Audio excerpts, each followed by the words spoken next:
Hello મિત્રો, કેમ છો બધા? મજામાં? તો આજે આપણે જઈ રહ્યા છીએ સત્તાધાર.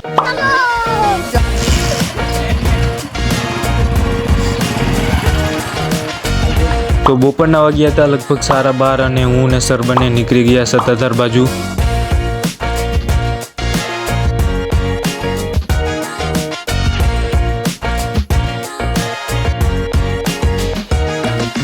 આ છે અમારું રંગીલું અને રૂડું વિસાવદર.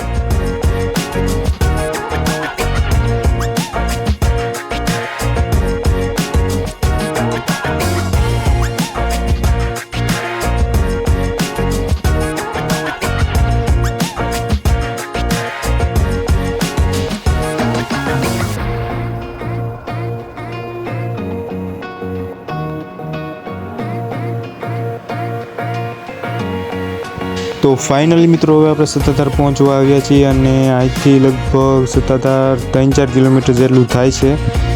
પાકું નથી ખબર પણ અંદાજે પ્રમાણે એટલું થતું જ હશે.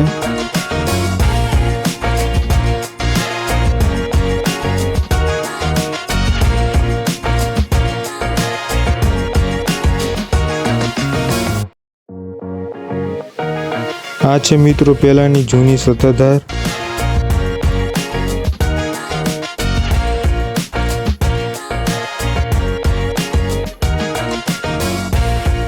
પ્લાનમાં થોડુંક ફેરફાર આવ્યું હતું એટલે પહેલાં આપણે જઈશું પંચકેસરી હનુમાન દાદાએ, પછી ત્યાંથી આપણે આગળ જઈશું સત્તાધાર.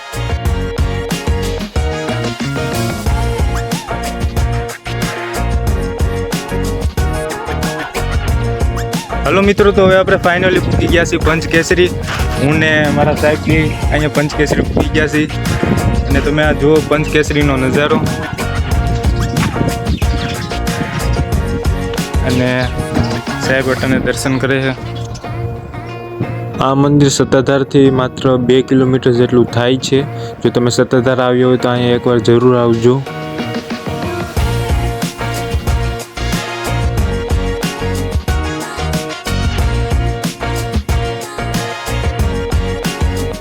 આ તરફ એક બાજુ કાળ ભૈરવ બેઠા છે અને એક તરફ શનિદેવ બેઠા છે. જો તમે વિસાવદરમાં રહેતા હોય તો એકવાર જરૂરથી આ જગ્યા પર આવજો. ખૂબ સરસ મજાની જગ્યા છે અને બાળકો માટે રમવાની પણ સારી એવી વ્યવસ્થા અહીંયા છે. અને અમારે અત્યારે મોડું થતું હતું એટલે હું અને સર બંને હનુમાન દાદાના શ્રીફળ વધારીને અને અહીંયાથી નીકળી ગયા.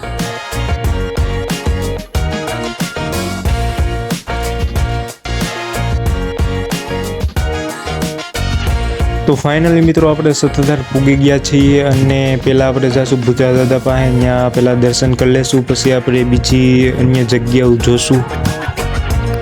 તો અમે ગાડીને બહાર મૂકીને અંદર અહીંયા ભૂતરા દાદાના દર્શન કરવા આવી ગયા છીએ. મિત્રો હવે આપણે વાત કરીએ ભૂતરા દાદાના ઇતિહાસની. તો વર્ષો પહેલાં એક સાધુના કહેવા પરથી એક ભુવાએ આ વડલામાં તેનું ભૂત છોડ્યું હતું. ત્યારબાદ ભૂતરા બાપા ભૂતદેવ અથવા ભૂતરા બાપા તરીકે પૂજાય છે. જો તમારી સાચી શ્રદ્ધા અને વિશ્વાસ હોય તો ભૂતરા બાપા તમારી ગમે તેવી માનતા પૂરી કરે છે.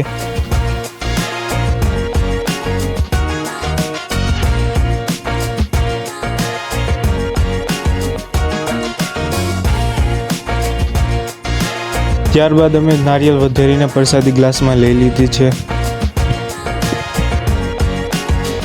પછી અમે ત્યાં રહેલા બધા ભક્તોને થોડી થોડી પ્રસાદી લેવડાવી દીધી છે. હલો મિત્રો, હવે આપણે આજનો વ્લોગ અહીંયા સમાપ્ત કરીએ છીએ. તો ચેનલ પર તમે નવા હોય તો એક લાઇક ને એક સબસ્ક્રાઈબ જરૂરથી કરજો. ફરી આપણે નવા મળીશું એક નવા વ્લોગ સાથે. ત્યાં સુધી બધાને જય માતાજી, જય અપાગીગા.